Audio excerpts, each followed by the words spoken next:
Hey, so you know how they're finally making a Mickey Mouse cinematic universe? They are? Well, they are. You should look it up. Anyway, I have an idea for a movie. Boom! Okay, picture this. All right. So I was thinking, what is better than one Mickey Mouse? But two Mickey Mouses. Mice. You mean Mickey Mice. Whatever. Stop it. And then I was thinking, what is better than two Mickey Mouses? But three Mickey Mouses. Dude, it's Mickey Mice. Three Mickey Mice. Wow. Am I on grammar trial here? Just hear me out. Yes, keep going. Anyway, so I was thinking, what is better than three Mickey Mouse eye? But 17 of them. Oh, wow. Why such a specific number? Because I thought 20 Mickey Mouses might be jumping the shark. Okay. Also, the movie's going to be called Mickey 17 because it's the 17th movie of the franchise. What? Why? I'm being innovative. It's going to be like the order of the Star Wars movies, but worse. Why would you do that? Franchising, baby! You know how many multimedia projects we can franchise out of this sucker? We could have Mickey 14 be a TV series, and Mickey 8 be a comic, and Mickey 3 could be an exclusive action sketch. Yeah, what would Mickey 1 be? Mickey 1 could be...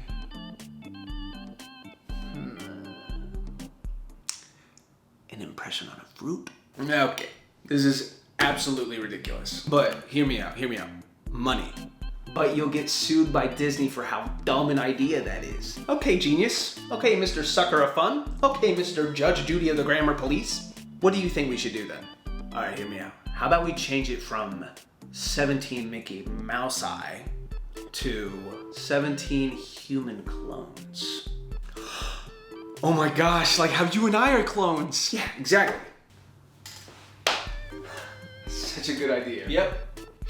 This could be our life story brought to the big screen. Yeah, dude, let's put the heart and soul back in cinema. Shake on it, man. We're gonna be at least $17 richer. I don't think that's a good idea. Oh, ew. No, that's weird. That's weird. Never again. Don't ever touch me again. I don't know what happened there. I'm sorry. Mickey 17 is a sci-fi dark comedy directed by South Korean director Bong Joon-ho. And for the synopsis, I'm just going to read off of the Google page because this is a weird movie to wrap up in a synopsis. So a disposable employee is sent on a human expedition to colonize the ice world Niflheim.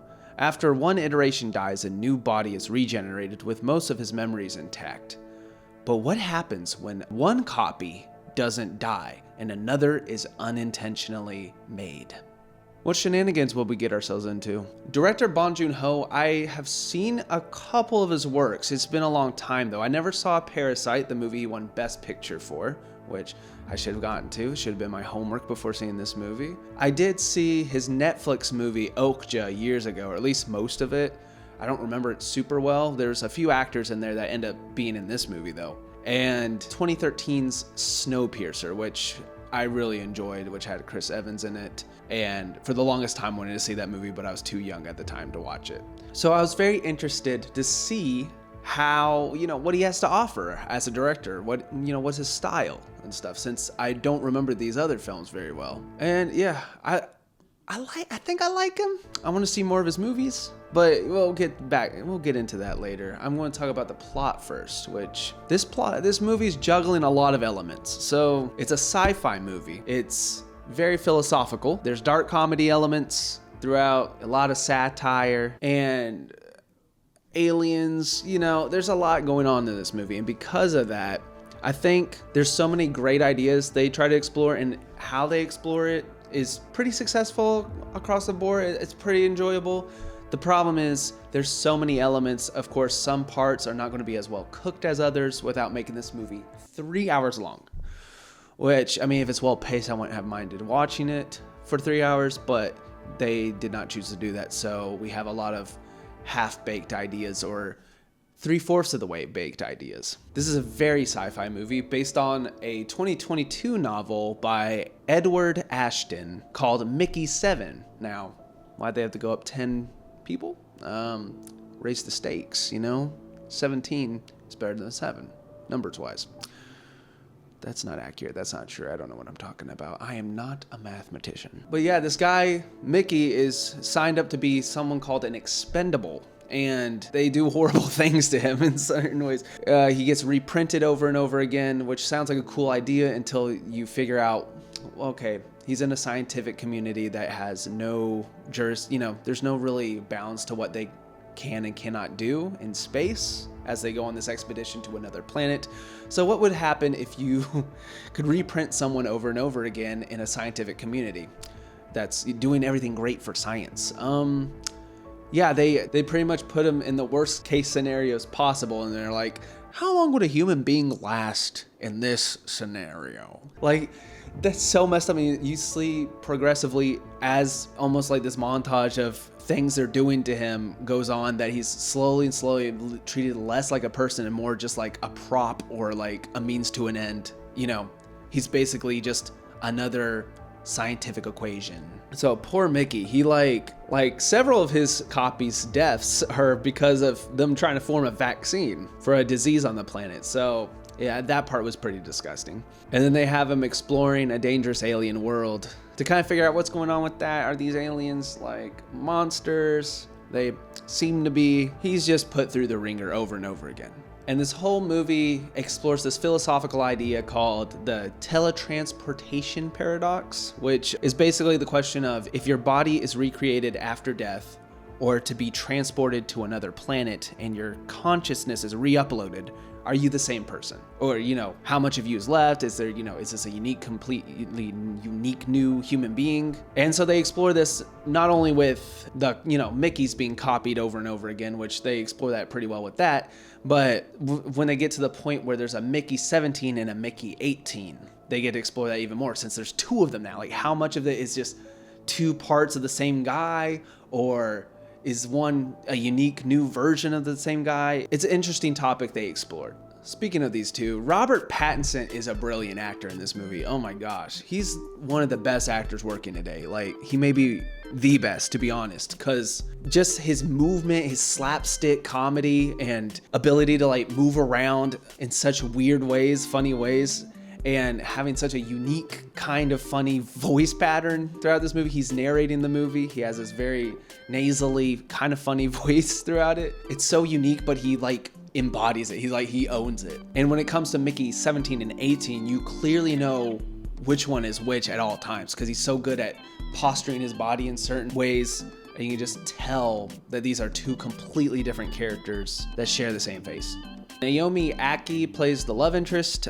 She does a pretty good job, solid job. I didn't like her at first, but as the movie went on, her character got a little slightly more deeper. She seemed really shallow at first, like a shallow built character, but ends up deepening at least a little bit to where it gets to the point where I'm like, okay, these guys can be together. That's cool. Steven Yeun from The Walking Dead and recently voicing Invincible in the Amazon animated series. He did a good job. I wish he was in it more. Not just because I like the actor, but more of like the character I feel like needed more to do, or like had more that should have happened to him, but he just wasn't present in the movie enough. But he keeps popping up on occasion to be like, yeah, he's still in the movie. Mark Ruffalo, he disappears into a caricature that's like a cross between Trump, Biden, probably Elon Musk, because they're going to space and stuff, and there's a lot of satire there. But I liked that he actually disappeared into the role, because Mark Ruffalo, I feel like sounds the same in every movie, or like is a very similar character in every movie, but he gets to disappear into this weird caricature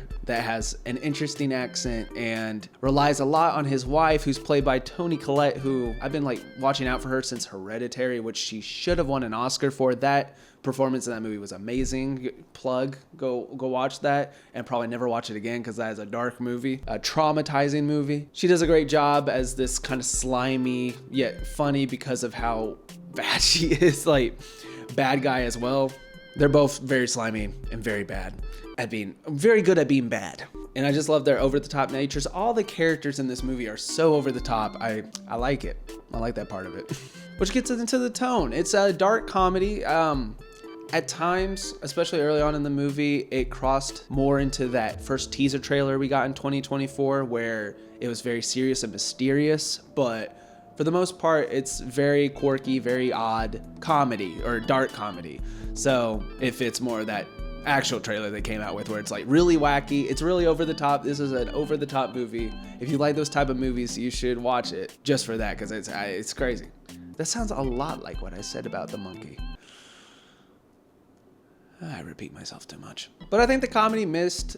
I think the comedy hit most of the time, but at other points, it's comedy. It won't hit as well, but it's more of a comedy that I find endearing to a lot of the characters, and sometimes it's a little too much, but I still enjoyed it. It's entertaining. So I think it has a solid tone throughout and a pretty good pace. I liked the pace. It got a little dragged out near the end, but other than that, it's pretty cool. It's pretty well done. The effects in this movie. So there are aliens in this movie. Spoiler alert.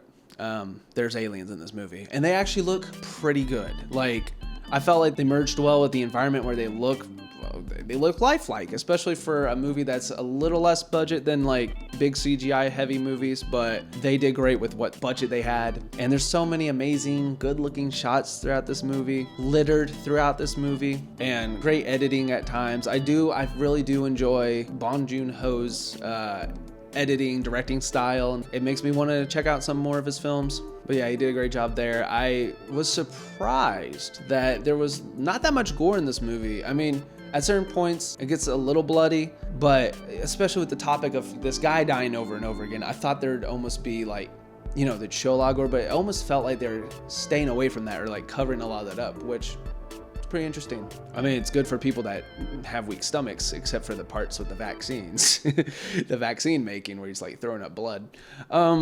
And the soundtrack to this movie is very nice and melancholic. Like, it has a nice piano, very reflective about, him being copied over and over again. What's death like? Everyone's asking him that. What's death like? Other than the half-baked ideas or three-quarters baked ideas that don't make it all the way to the finish line, what I didn't like about the movie was Mickey and Nasha's love story. So they're stuck in space. I understand that. Away from people. You're cramped in the same space with a lot of your co-workers. They're not really co-workers. There's it's this whole civilization, so it's not that weird. But of course, they're going to start making like the rabbits. I felt like their relationship seemed very sexual driven at first, especially when there's a scene when 17 and 18 show up and, they're going to try to explore a certain idea there. And I felt like it just was too cringeworthy, lasted too long for me personally. And so they don't actually end up doing it because Mickey feels uncomfortable, which I'm like, thank you, Mickey 17. I feel the exact same way right now. And I just felt like that was a little too, not on the nose. I just was too much of that, I feel like, personally. I know that's more of a personal thing, but that's how I felt. But yeah, I think those parts were too strong or didn't need to be there. Of course, people would argue, well, we need to figure that one out. Do we really though? I think, nah. But is that, and then the language got a little too much. Like, I've watched a lot of movies with a lot of language, but at certain points in this movie, I'm like, am I being verbally abused right now? Why are you yelling at me, saying the F-bomb every 2 seconds? Like, please stop yelling at me. Stop yelling at me. What did I do wrong? I feel like I'm in a toxic relationship with Mickey 17. But yeah, other than that stuff, I liked the movie. I can say I liked the movie. I was going to say a lot. I'm not sure about a lot. Dang, there's so many cool elements that they just, they had too many elements at once and just couldn't explore it all. And I like a lot of parts about it. I mean, the performances, all the unique characters, I love that. I don't know if I like the dark tones and satire at all times because I think it was a little too on the nose at certain points and didn't work as well. But it's a solid, interesting, very unique movie to watch. And there's a lot of interesting topics they explore with the whole cloning aspect to it, which I really enjoyed. But I'd say for a casual person, I don't know if they'd like this movie that much. If you're like a movie person, you'd enjoy this a lot more, or at least a little more. I don't know. The tone is interesting. But yeah, what'd you guys think about Mickey 17? Do you think there should have been Mickey 27 and we should have seen more deaths? I'm sure there's some of you that would like to see that. You probably haven't seen the movie since its box office is bombing currently. It does suck that we finally get unique movies and no one supports them. What'd you think of the plot, like the whole concept of the thing? I'll leave it up to you guys. Tell me below in the comments, what did you like about the movie? Would you want to see this movie? This has been just another reviewer saying, I hope you enjoyed Respawn the movie.